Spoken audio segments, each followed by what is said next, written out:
Hello friends, இன்றைக்கி நம்ம வீடியோவில் முருங்கைக்காய் சாம்பார் எப்படி வைக்கிறதுன்னு பார்க்கலாமா? ஒரு 100 கிராம் துவரம் பருப்பு எடுத்து நல்லா கழுவி ஊற வச்சுருக்கிறேன்.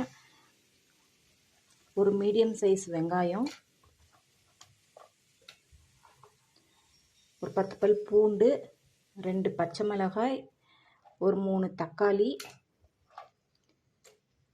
ஒரு ஸ்பூன் சீரகம்,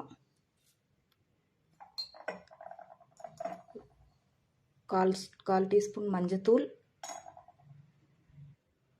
இது எல்லாமே போட்டு நல்லா கிளறி விட்டுட்டு மூடி ஒரு 5 விசில் விடணும்.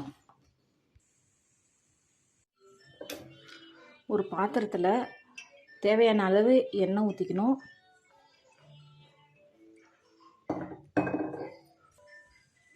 எண்ணெய் நல்லா காஞ்ச உடனே கடுகு போட்டுக்கணும், சீரகம் போட்டுக்கணும், கருவேப்பிலை போட்டுக்கணும், வெங்காயம் போட்டுக்கணும்,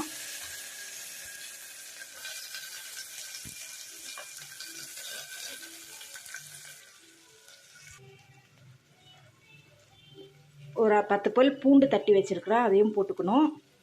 2 காஞ்ச மிளகாய் போட்டு நல்லா பொன்னிறம் ஆகிற வரைக்கும் வதக்கி விடணும். வெங்காயம் நல்லா பொன்னிறமாக வதங்கிடுச்சு. இப்போ நம்ம கட் பண்ணி வச்சுருக்க முருங்கைக்காயை இதில் போட்டுக்கணும்.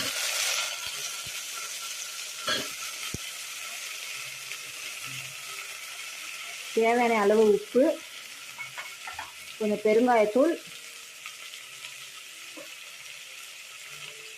2 டீஸ்பூன் சாம்பார் தூள்,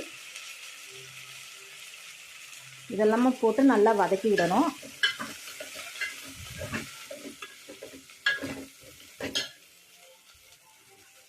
முருங்கைக்காய் நல்லா வதங்கிடுச்சு. இப்போ தேவையான அளவு தண்ணி ஊற்றிக்கணும். காய் வேகிறதுக்கு எவ்வளோ தண்ணி வேணுமோ அவ்வளோ ஊற்றிக்கணும். ஊற்றி நல்லா ஒரு முறை கிண்டி விட்டுட்டு தட்டு போட்டு மூடி வச்சுக்கணும்.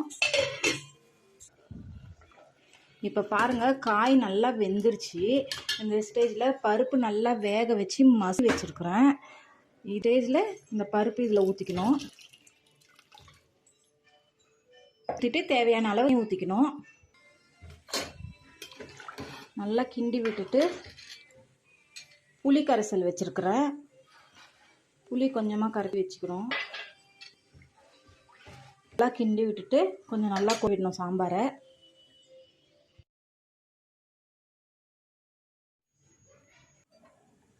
அவ்வளோதான் ஃப்ரெண்ட்ஸ். இப்போ சாம்பார் நல்லா கொதிச்சிருச்சு, காயும் நல்லா வெந்துருச்சு.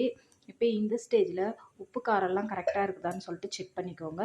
கரெக்டாக இருந்துச்சுன்னா நம்ம கட் பண்ணி வச்சுருக்கிற கொத்தமல்லி இலையை தூவி விட்டு ஸ்டவ் ஆஃப் பண்ணிடணும். அவ்வளோதான் ஃப்ரெண்ட்ஸ், சுவையான முருங்கைக்காய் சாம்பார் ரெடி ஆயிடுச்சு. இந்த வீடியோ பிடிச்சிருந்துச்சுன்னா லைக் பண்ணுங்கள், ஷேர் பண்ணுங்கள், கமெண்ட் பண்ணுங்கள்.